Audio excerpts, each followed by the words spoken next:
I'm Jason Walsh. I'm a trainer in Los Angeles, and I get actors ready for movies.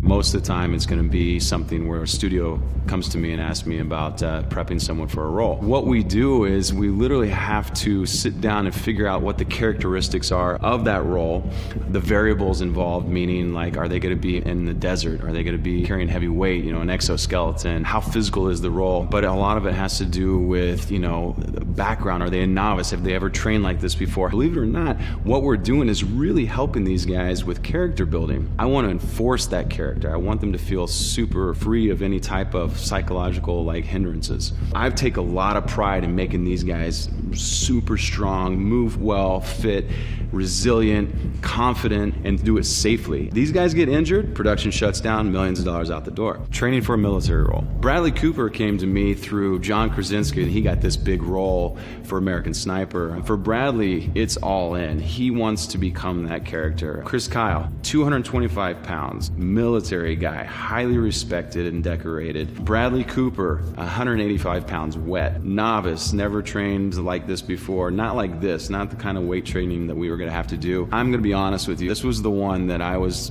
most worried about in my career, because I didn't know if we could achieve what he wanted to achieve. We had almost 12 weeks total. I think it was the first 8 weeks that we were doing 2-a-days. I mean, we had a lot. I thought maybe 20, 25 pounds was doable in that time frame that we had. 40 pounds heavier is a big deal. We had to get him moving. We had to get the weights going. I decided that this was the move, the trap bar deadlift, that we were going to pretty much make the foundation of everything. There's two variables here that I can play with, and that is the range of motion and the weight. We started safe, and we started at a high position. We started light. As I see him progress and get better, we can take those down. So we got Bradley really strong. And as we progressed, he became more mobile. He could actually lift from the ground. And the confidence and everything that came with that, I mean, literally, it was amazing to watch the transformation. We actually ended up, towards the end of it, lifting a little over 425 pounds. You cannot fake the way 400 pounds feels when you lift it off the ground. So in the movie, that's real. We ended up doing, I think it was 4 days of 2-a-days. He would come in the mornings, 6 a.m. We would train for an hour, hour and a half. He would go home and recover. He would come back. We'd do a lot of the volume training in the afternoons. And then he would do a half day on Wednesday.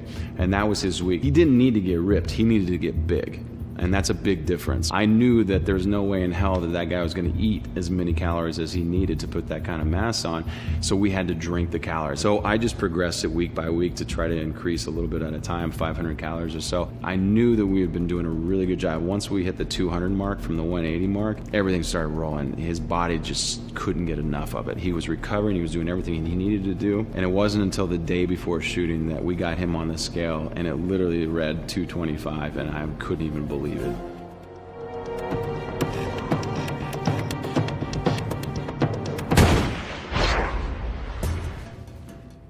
When you think John Krasinski, you think The Office. And he came in with his big smile on his face and was telling me about the possibility of this movie, 13 Hours, and he was going to play a Navy SEAL, way outside of his comedic roles that he's been doing. You wouldn't know it if you just looked at him, but he is extremely strong. The first 4 weeks, we did all strength training. It was 2-a-days, 4 days a week, half day on Wednesday. I was like, let's do it. Let's get the bench press going. He's like, no, you're going to drag that sled from there to there. And I was like, how hard is that? I'm having a heart attack.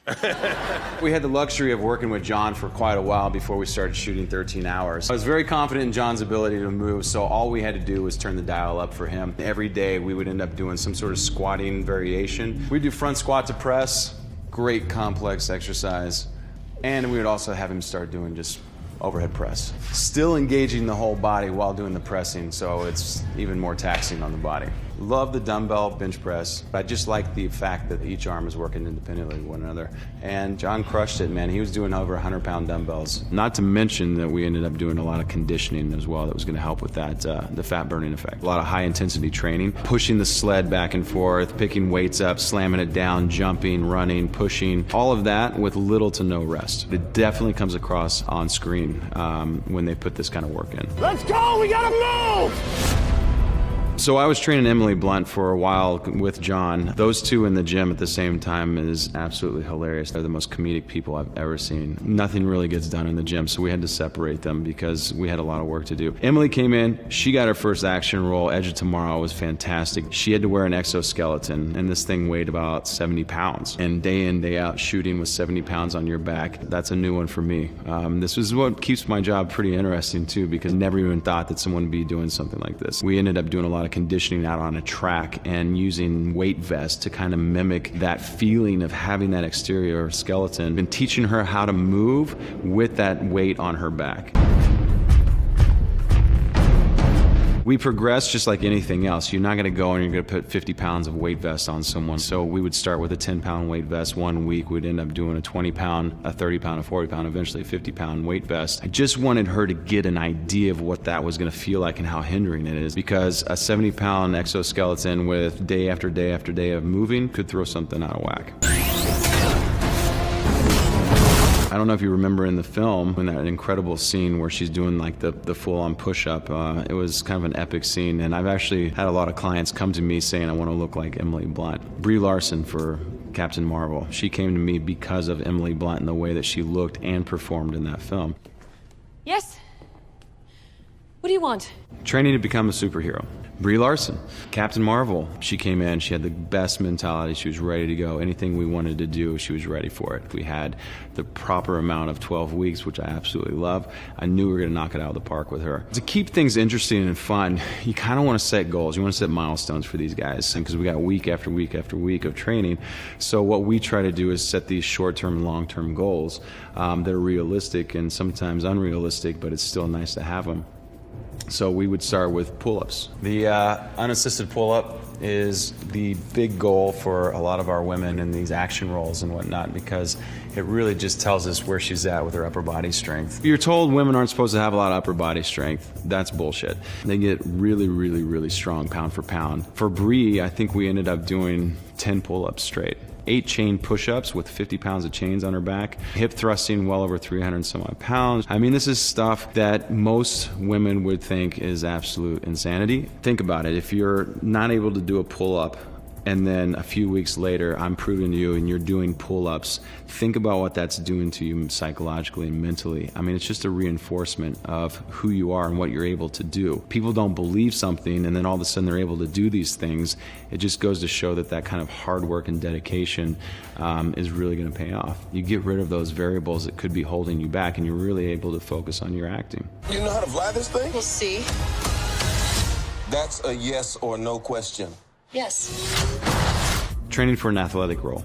Allison Brie, wow, where to start with her? She's one of the absolute best humans I know. It doesn't matter if it's 6 a.m. She comes in the highest energy of anybody I've ever met in my life, and it's infectious, and everybody in the gym feeds off of it. I was training Allison for, I don't know, maybe even a couple years when she came to me telling me she's gonna be a wrestler. Here we go again with a brand new variable, never trained anybody like this before. Because we had such a nice cushion of time with her, we didn't really have to go into like a 2-a-day type setup. We just trained her 5 days a week. Allison Brie is one of the strongest girls that I know. Pound for pound, the girl's able to crank out 14 pull-ups. She's deadlifting over 200 pounds. She's pushing sleds with 300 and 400 pounds on it. Sled training is an absolute staple in all the training that we do, especially for the females. It's a single leg exercise. It works strength, conditioning, everything. We can load it, unload it, pull it, push it. There's so many variations to it. The core is firing from each step, right? And it's this body coordination, and it's fantastic. It was one of our staples for her strength training. One of the biggest compliments I can get is after the shoot, the client comes back and was injury-free. For me, that's the most important thing. The aesthetic thing is fantastic, and I get it, but we want to keep these guys healthy. If you pay attention to Glow, Allison is really doing all of her stunts. And knock on wood, 2 seasons in, hasn't had any injuries. Oh, you may have defeated me today, but this Cold War is only starting. Training for a dance role. Emma Stone, La La Land.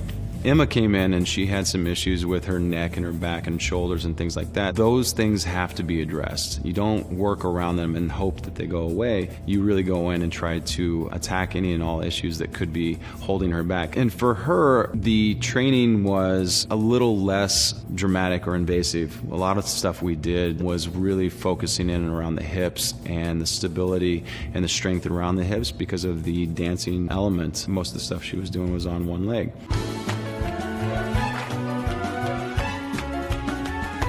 We did a lot of strength training, a lot of mobility drills, balance stuff, a lot of crawling for core and coordination and things like that. We didn't have as much time. We had about 6 weeks before shooting. It's a hard balance because you don't want to train her too much because she's got all the dance training and choreography and all that kind of stuff that's going on the outside. So what I did is I just actually ended up training her less days, giving her more recovery. And I think we were doing about 4 to 5 days for the first couple of weeks, and then we just kind of tapered all the way through the end until she started shooting. We focused a lot on the posterior chain, a lot of pulling motions, things to get the muscles firing and protecting and stabilizing the spine. We were able to clean up most of the issues with her neck and back. If you can eliminate pain from someone that's been living with pain and they believe that that pain is just part of life, I mean, it's one of the highlights of what I get to do is if I can help eliminate those types of pains.